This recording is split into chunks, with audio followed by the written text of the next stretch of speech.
All right. Hey, everybody. Welcome back to my channel. I am Ali, your eccentric nomad, and I have a fantastic show for you guys today. I got a special guest in the building with me today, Mr. Carlos Harleaux. Carlos. Yes, yes. And Thank you. we're gonna be talking about some cool stuff. He is a writer, creator, extraordinary entrepreneur, all of that. We're gonna dig deep into one of those topics that we hear so often, but we may not necessarily know how to get down to the nitty-gritty of it, and that is the truth about entrepreneurship. And since he's been in this game for a long time, I felt like Carlos would be the person to bring it to you. So we are going to Thank you. jump right in. I want people to know, Carlos, who you are. So this is something I'm piggybacking off of you. What would your quickie be, your elevator intro, if you had to give one about who you are and what you do? Oh, okay. Let me see. I'm gonna see if I can come up with something really quick. Okay. So Carlos Harleaux, I am a poet, author, publisher, or former publisher. Actually, as of this year, moved over to publishing consulting, and I just love to help people write, and I love to express myself creatively through writing and other creative projects, I'd say. Yes. Boom. So you look at that elevator. Oh, you was like ready. Because isn't that a part of being an entrepreneur? You gotta be It is. ready. We literally gonna jump right into this. Okay, so I've known Okay. Carlos. Hey, I'm ready. I've known, how long have we known each other? I mean, has it been Since like 6? 20, yeah, I would say it's at least 5 years, if not 6. Because I Okay, think I met you, it was either 2017 or 2018. But I think it was 2017, I think. it had to be. It had to be because I was still heavy in radio at that time in Okay. 2018. Yep, that's right. Yeah, Okay. 2018 is when I ended that. So y'all, we met originally, if I remember correctly, because I was in radio and we would do events and things like that. And Carlos ended up Mhm. signing up to um, display and share his books and things at an Mhm. event that we had. And at that time, how many books did you have out in 2017? Was 7 years ago? Yeah, 6 years. Yeah, I think okay. So in 2017, I think I had maybe 8 books out, 8, 9, somewhere around there. Somewhere. Right. No. Carlos has been writing for what it's been. You've been writing for like 12 years or Yeah. publishing for 12 years, something Uh-huh. like that. Yeah. Your first book, Blurred Vision, I think I had 7 of your books, 6 or Yes, and thank 7 you of so them. much for the support. I appreciate that. I tell people all the time, the first book I feel is the easiest to sell, and it gets harder with each book. And I feel, and I struggle with this all the time because I have great friends like yourself and family that have supported multiple books that I've written. But a piece of me always feels like, oh, dang, I don't want to bother them because, um, you don't want people to feel like, oh, here he comes with another book. Like, But no, so and that's it's, awesome. oh, thank you. Thank you. Thank you. I appreciate it. Yeah, I really, really do. So I don't take the support for granted at all. I really appreciate that. So how many books, poetry books, included in that have you written to date? So to date, including 2 books that I have coming this year, I've written, oof, well, I always get kind of confused with the number. It's 15 or 6, it's 15 and 16. We would get to certain parts, I would be interested. So whenever we got to creative writing, I'd be like, even in college, like I was like, people would be paying me to help them do like creative. So it was like a little side hustle, like creative writing and stuff. And especially when we got to the poetry part. And the first poet that I just fell in love with, actually, believe it or not, was Edgar Allan Poe. When I read his poem, The Telltale Heart, I was like, oh, this is so cool. So then I kind of went on this binge, and I was finding, a lot of his, older poems. And then, of course, people like Maya Angelou and things like that. And I did start with poetry first. And I wrote a lot of poems in high school. Actually, some of the poems that are in my first book were poems that I wrote in high school that I had just saved. And so I kept saying, when I got in college, because my first book came out in 2011. And so I'm saying this to say that a lot of people get discouraged because they think, oh, well, I have this idea, so it has to come out now. And I did a lot of the procrastination, the self-doubt, negative talk, and, all those things that, basically people preach against. I did that. And I had all these poems stacked up. I had probably like 300 or 400 poems stacked up. And for me, I love concepts and titles. That's really fun for me. Even when I was doing publishing, I would love when an author came to me with a concept, but they didn't have the title. And I'll be like, okay, boom, I got it. Like, give me a couple days and I would come back and kind of help them with titles and stuff. So my first 2 books, believe it or not, the titles came to me in a dream, and I was never able to shake them. It's like all that blur. I had never set up and really just thought about blurred vision like that. So the titles have to come to me easily in order for me to use them. And yeah, I just had so many excuses for, putting this book out. And I was like, oh, well, people aren't going to like it. And, they may not understand it. And the final straw, excuse wise, for me was I used to work at Frito-Lay, and I was one of 3 people that got selected to train another group in North Carolina that was essentially going to be taking our jobs. so I mean, imagine that we're going to pick you to go, which I know you did because you were in corporate too, but we're going to pick you to go, train this group pretty much. And they gave us a heads up, so I will give them that. And I ended up staying with Frito-Lay a few years after that too. But I say all that to say the amount of money that I got, it was like a bonus that they gave us for doing that. That paid for my book in full. And then I still had some over. So at that point, it was like, all right, I have no excuse. I got to put this book out. About 2 years after my first book, one of my friends said, oh, you should try writing a novel. And I don't know if it was energy or if it was like God speaking through that friend. I don't know, whatever you want to call it. But I remember it was at the end of 2013. And again, went to sleep. And something in my head said, fortune cookies. And it wasn't fully formed just yet. And I was like, what is this about? Why am I thinking of fortune cookies? And so then went to sleep again, and then it started coming together. And I was like, oh, Cookie, she's going to be the main character. So then it'll kind of be like this double entendre with the title a little bit. And so I started that book New Year's Day, 2014. It took me about a year to write it because I finished it right before New Year's Eve of 2014. And I remember when I was promoting the book, I got so nervous because 2015, I don't know if you remember, but that was when, or if you watched the show, that was when Empire first came out in 2015. So I'm, and a lot of people, I like to tell people, writing a book from the writing to publishing stage, even if you're like really on it and moving pretty quickly, it's almost kind of like having a baby. I like to say you kind of want to allow 9 months at least, from beginning to end.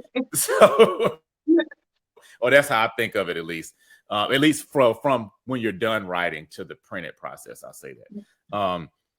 And I'm like, all right, cool. I got this book. I was like proud of the concept and everything. And then when I started seeing those trailers for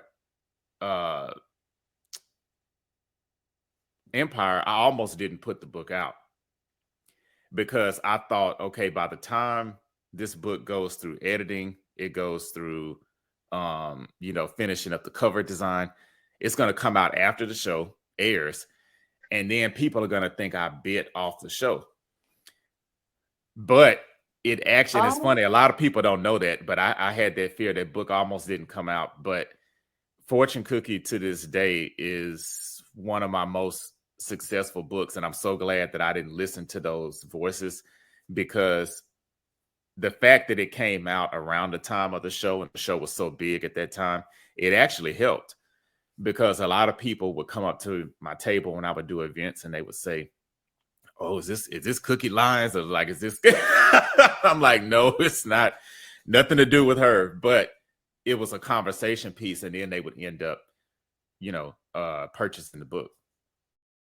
And I feel like this is the thing that a lot of maybe first-time authors don't get. Once you write that first book, at least from my perspective, it's the other books are, I won't say they're easy, because it's never been just totally easy for me to write a book, except for a few. The first book is the hardest to push yourself to do, I would say. And then once you make that initial jump, it's easy. I have a book called Commission to Love that was not supposed to be my book. And it's actually, and I'm just, keeping it real. It's one of my most profitable books from the standpoint of the production that went into it, because it's a small book, so I didn't have to pay that much for printing. So I've made a good amount of profit over it, but it's actually probably my worst seller. But it's a poetry book that's uplifting for women, like positive affirmations and things like that. And how it came about was, this lady came to me and she said, now mind you, we were in February, and she says, I had this event in April and I want you to write, some poems for this event. And she was like, I'll pay you, I'll give you some money. And the event, she wanted me to do a full published book in 2 months. I was like, that's super hard. I was like, I'll try my best. So anyway, it fell through because she didn't want to pay the money. And I don't have astronomical pricing or anything like that. She basically wanted something for free. Is pretty much what she wanted. And so I basically told her, I said, hey, I can't do that. And I had already started writing the poems. I had about 15 of them that I wrote. And, she said she loved the poems, but she just didn't want to pay. So I had these poems sitting there, and I was like, I loved her concept of doing this empowering thing for women. So I was like, hey, I'm just going to make this a book to my own. And that's how that book came about. When you met me, I was in a very low place. And then I was also in a creative kind of whirlwind at the same time, because I'm the type of person that, if you see me start to put out like multiple books at once, or like back to back to back, I probably was going through something because that's how I channel my energy. And I'm one of those people, like, sometimes if bad thing, it just makes me start writing. Like, so when I first met you, I was going through my divorce at that time. I was separated, but we weren't officially divorced. And so my book 11, I wrote that book. It's a poetry book about my divorce, and it had stuff in it too. I wrote that book probably in 4 months. And at that time, I didn't have any, it wasn't like, oh, I'm going through a divorce, like, let me write a poetry book and put it, I just started writing the poems. And a few of my friends, male friends, saw some of the poems actually by accident. And that's how I ended up putting the book out, because a couple of them were going through divorces too. And they were like, well, no, you need to put this out, because you never hear of divorce from the male perspective in book form, and especially not in poetry book form. So I put that book out, and that's been one of my most successful books. And I say that to say, not trying to profit off of putting my business out there, because that wasn't my intent. But I think sometimes when you write things from a hurtful place or from a place that's like really genuine, it usually will always succeed in some form, because it's something that's really coming from like a real place, a real passion. So 2022 had woof, it was a little rough too. So, so that's why I got 2 books coming out this year. So your motivation is like life, It is. It things is. that literally happen. And that's really cool that you can take scenarios or life events and turn them into a creative work. Mm. It's an amazing thing. Like, not everybody can do it.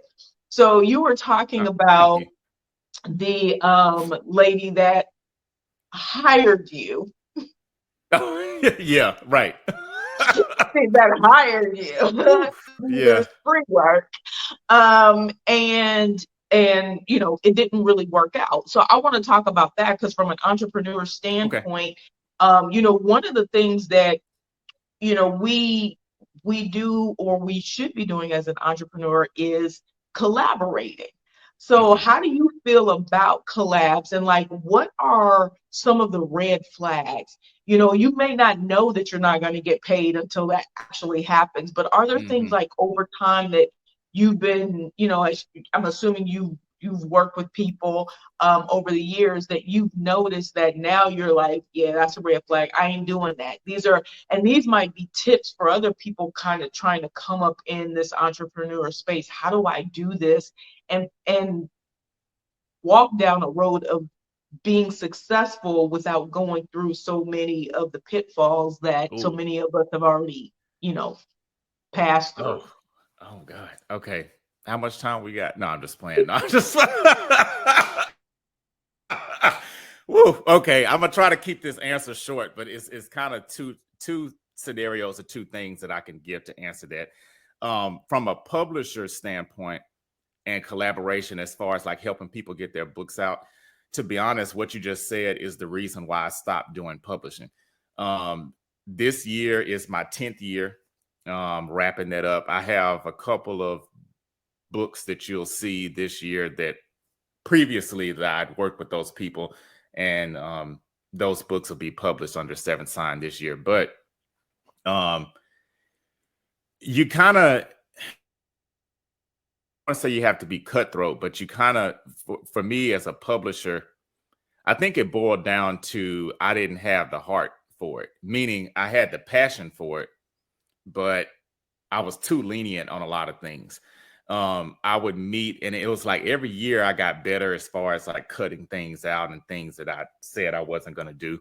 But I would do things like I would meet with people, and this is, I've always worked a full-time job doing this too. So it's not my main, source of income.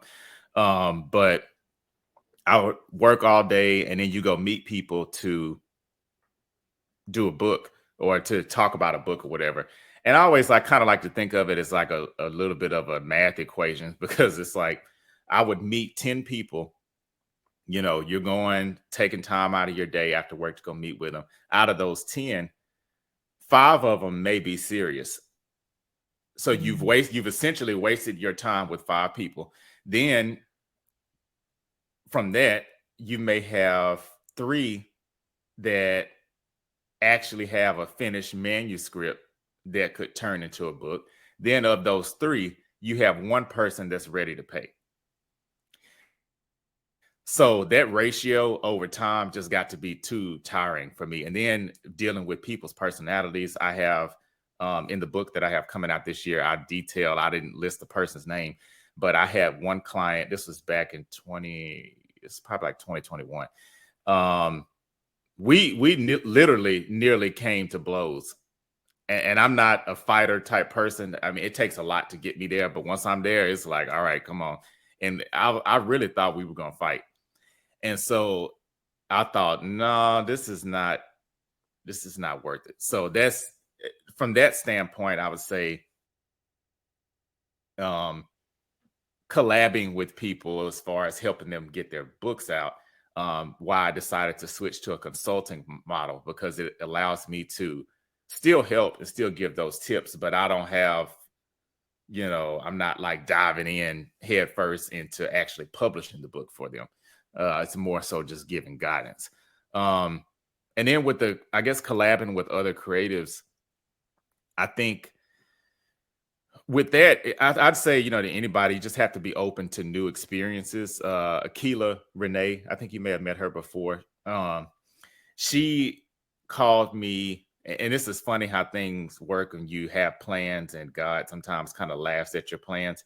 So my book, A Swipe in the Wrong Direction, believe it or not, was supposed to come out before the book with Akila. It was done in 2017. And no, it was done in, wait, was that 2017? Yeah, it was 2017. It was done then. And so Akila called me around Christmas time randomly. And it's funny, we had each other's numbers, and I had been knowing her for a while, but we hadn't talked like that in a minute. And she's like, hey, I got this idea. She's like, I don't know what the book would be about, but she said, I would love to do a collab with you, like, for the book. And at first I was kind of like, okay, because I had never written a book with somebody before. And I said, okay, cool, let's do it. And so I knew in my head that in order for me to agree to doing this book, I had to put my own book on the back burner. And so I said, okay, cool, it'll come out. And what was so funny about that, and God is so good, I feel like, when you listen to, or you allow yourself room to change, or for your schedule to be thrown off, so to speak. Because the funny thing is, Akila and I put out Only for One Night, the book that we collabed on, 2019. The pandemic hit in 2020. So I didn't put out that book set, basically, is what I'm saying. The Swipe in the Wrong Direction book set until 2021. So when I put that book out, the timing could not have been more perfect, because at that time, the book is about online dating gone wrong. So at that time, I mean, online dating was at an all-time high because people couldn't get out the house. So had I put that book out when I originally planned on putting it out, it probably wouldn't have done as well, because it wouldn't have been as relevant. So yeah, I love a good collab, I guess, to sum it up. I mean, I don't mind it. I do think that for me, I've had to be careful and kind of use my discernment, because some people have asked me about collabs, and I don't have the heart to just say flat out no. But I just know that the energy, it's not a good match. I just know, like, going into it, that it probably wouldn't work out. But with Akila, I was like, oh yeah, let's do it. And then we just, it just flowed. So you literally you don't answer your phone. You always busy. You answer and be like, Oh, it's yeah, I can't hear you. That's how you let them know that you can. And then a year later, like, man, they come Yeah. on your post. I wanted to work with you. Say, oh man, I'm gonna get Oh, back with really? you. And a few, and I will say, they probably know, I guess, but I guess I just don't have the heart, and maybe I just need to be direct and say no. But yeah, I just don't want to, because then the narrative gets out there that, oh, this person is a jerk because they didn't, and it's not that, but it's just, I don't. Listen, in this day and time, though, I feel like you deserve, or you owe it to yourself to, be honest about what you do and don't want to deal with, whether you doing the, sketchy, my phone don't work because I ain't paid my bill. Right. I can't, I ain't on Facebook no more. I ain't see your message. It's like Right. going to the other messenger. Whether you do it that way or you come just out and say, Right. no, I can't Hey, work this with thing, you right. or whatever. I think that's a big part of being an entrepreneur, because maybe you don't do it in that respect, but it sounds like you've had to make some hard decisions about what you're going to do. And even for yourself, I'm going to put my book on the back burner because something in there told you this right here is what I'm connecting with right now. Right. Right. You know what I'm saying? So when you talk about entrepreneurship, things that we hear about it, whether or not, these Okay. things are true or false. And one of the first things that I think about is being, and you mentioned before, were you working full time when you were writing? Or have you always been like that creative, I'm living off of my books kind of thing, but you've worked full time as well as being a writer, right? And a poet. Right. Right. That's correct. And I say this, and not to be petty. I mean, now, if everybody that bought my books or supported me was like you, I mean, boom, hey, maybe I could quit my job. I may, but one of the questions I get that kind of irks me sometimes is people will say, and it's usually from people who have never supported me. They'll say, "Oh, well, I thought you'd be making enough money now to quit your job," and it takes everything in me. And I said, first person to say this to me in 2023. I'm gonna have a new energy, and I'm probably just gonna actually say this to them. But but in my head, I would always say, oh, "Okay, well, you can buy one to help fund that." Because it's crazy how people say that and they don't realize like the money, the time, that all that goes into it, but then they haven't supported, support doesn't even have to be buying a book. It could be, a share, a like, a Yeah. comment, and they've done none of that, these people that I'm talking about. And then they want to say, well, you should be at a point where you should quit your job. And it's like, well, hey, help me get there. Exactly. It's Mhm. like it's like the person dictating what you should be doing, but they're not really Yeah. Yeah. they're not helping you, but they're not doing anything except like creating that anxiety and you like, well, should I be? But Right. Exactly. matter of fact, how you know? So is entrepreneurship flexible? Does it create flexibility? Hmm. That's a great question. Uh, Somewhat yes and no for me. So I'll start with the yes. It does create some flexibility in the idea that for me it's a purging of my mind. It's a lot of times, especially when I'm writing poetry. So in that sense, I'm a bit of an internalizer a little bit with my emotions. So for me to get to write and create and all that stuff, a lot of times I'm getting it out. So that's kind of like my therapy.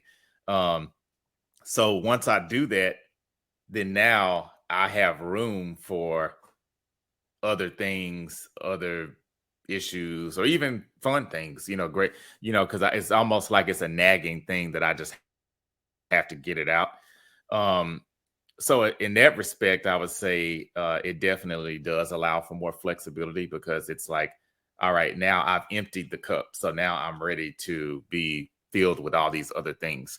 Um, on the flip side, though, I would say because I have the full-time job, um, sometimes I feel like there's not much flexibility to my schedule because um, I think what people don't realize is that when you're an entrepreneur and you're trying to um, keep going to the next level, and you have a full-time job, you have to go as hard for your entrepreneurship job, just as much as you do your full-time job. And so it's been plenty of nights, I'm trying to finish up edits for a book, or, um, approving book covers and things like that. And I might be tired. I might have worked a 10 or 12-hour day, but I can't just say, oh, I'm tired from work, so I'm not going to work on this book tonight.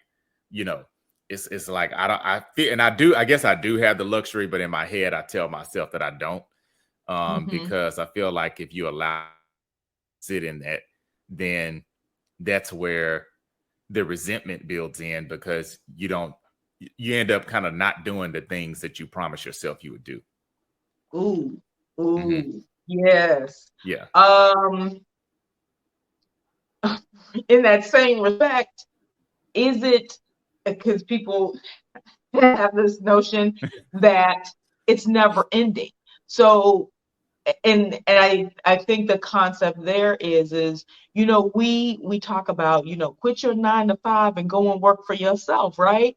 Hmm. But in essence, like you're saying, you push yourself. You've already worked a 10 to 12 hour day, and now you're going to come in and put in another 4, 5, 6 hours to Hmm. finish something up, because now this part is for you. And one of the things I will say when I finally left my job, and that I'm, experiencing every single day on this journey, is I wish I would have done it sooner, because it's almost Mm. like the it's almost like the feeling of burnout, because I gave so much of that energy to Uh-huh. something outside of me, something external. So that Hmm. the 10 to 12 hours that I was giving out, and I was giving myself this or not even any of it until now, it's like, man, Yeah. how far could I be? So, does it have that from your perspective, like it's never ending, or do you see like light at the end of the tunnel, or, this is just a part of every day? Yeah, it's funny. I don't know when. I would love to eventually work for myself and just, do creating books and podcasts and whatever on my own without a corporate job. Right now, I'm not there. I'll say yet. Not there yet. Um, but yeah, I do feel like sometimes the process is a bit never ending. It's funny. It's kind of like running joke with some of my friends. So I have said probably the last 4 or 5 years that, oh, I'm going to take a break and not promote, or when I always promote my books, but not write a book. And I haven't done that for the past since 2011. So now going on 12 years. I've literally been writing every year, writing something. And so it's cool in one sense, because it's like, oh yeah, putting all these books out and all this stuff. But um, I have ideas for other books too. Mhm. But I do feel like, soon I do want to take a break, because what you just mentioned about the burnout, I've never felt burnout doing this, like doing the writing. I get burnout more so the business process of it, and that some of the political stuff. But I don't want to get to a point where I'm burnout creatively. And so I need Mm. to force myself to have that time to recharge. And that is a huge struggle of mine, because my mind is always like, no, you can't stop, go, keep going, keep. And then now with the way social media works, people's attention spans are so short. Um, Right. I'm worried. I'm nervous about, because I'm doing a podcast now that you were on. Thank you so much for being on there. But it ends at the end of March for the first season, and I won't come back for the second season until June 1st. And I'm nervous about that. I'm on pins and needles, because I'm like, okay, even though, yes, I'm taking a break per se, but I don't want people to forget about me during that time. And so I'm like, okay, well, what am I going to have to do to um, stay on top of people's minds without producing full episodes. So I tried to plan out the year. So like one of the books I have that's coming out, it'll release in that interim, in that break period. So that'll give me time to kind of focus on that. But yeah, it's hard. I keep telling myself I need to go sit down one of these years, but I haven't done it yet. Yeah, and I get like how that's difficult because it's like you're like in a crossroad or like Hmm. a parallel road almost, right? Yeah, It's like you can see how you could be successful, but if you stop, because conventional wisdom, everything that we see is saying you got to keep doing, you have to stay relevant. I mean, right. we see mega stars doing crazy stuff to stay Be relevant, relevant. right? Hmm. And I'm just saying, maybe you just got to do something crazy, and Hey, you'll be right. relevant.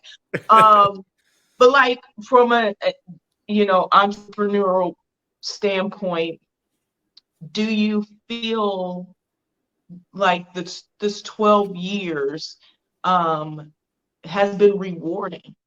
Has entrepreneurship been rewarding? Yeah, it definitely has. Because, and of course, every book that I put out, or you know, um, I wanted to sell. I haven't hit and I still will say yet, I haven't hit the New York Times bestsellers list yet. But You will. yeah, thank you. Um, it's the sales are important, and really, I'm not just saying this, but it's not all about the sales to me, because to me, I would never want to be in a position. Um, I'm selling, but I'm having to sell out my soul to get to a certain place.